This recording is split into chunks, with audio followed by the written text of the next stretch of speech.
Magandang araw sa inyo guys, welcome back ulit sa ating channel at pag-usapan natin yung ng update sa kakatapos lang na NBA Finals sa pagitan ng Boston Celtics at ng Dallas Mavericks. Okay, so Game 1 mga bay, naganap sa home court ng Boston Celtics at tinambakan nila yung Dallas Mavericks sa score na 107-89. Okay, so ito yung maling pagbabalik ni Kyrie Irving sa Boston Celtics mga bayano at nabunga siya rito. And maganda naman yung laban na yung performance pero grabe, nag-step up sina Jaylen Brown at Kristaps Porzingis.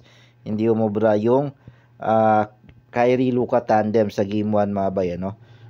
Hindi nga din ganoon ka masyadong step up itong si Jason Tatum. Ang talagang bumama talaga ngayon sa Celtics si sina Porzingis at si Jaylen Brown.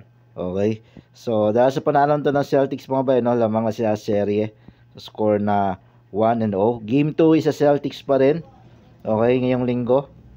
Baka natin kung makakabawi ba yung Dallas Mavericks sa Game 2 para matabla nila yung serye kasi isang isang away game lang yung kailangan lang may panalo sa Celtics at ma-sweep nila yung home game nila. Sure na sila makakampiyon sa NBA. Pero tingnan natin sa game 2 kung matu 2-0 ba ng Celtics yung Mavericks or matatabla ng Mavericks yung Celtics. Okay? So check natin yung player stats mga bay, no?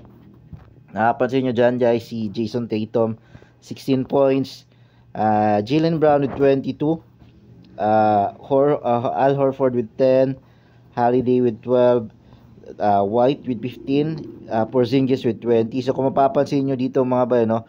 2, 4, 5, 6 players yung double digits scoring pagdating sa Boston Celtics. Samantalang dito naman sa Dallas Mavericks, nandiyan si PJ Washington with 14 points.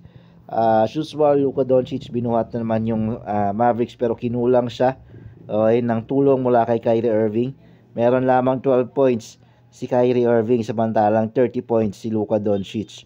So 4 players lang yung nakapag double digit sa scoring pagdating dito sa Dallas Mavericks. So, medyo kailangan ni Luka ng tulong at kailangan din mag-step up ni Kyrie Irving sa Game 2. Yun lang mga bay. Maraming salamat sa panonood.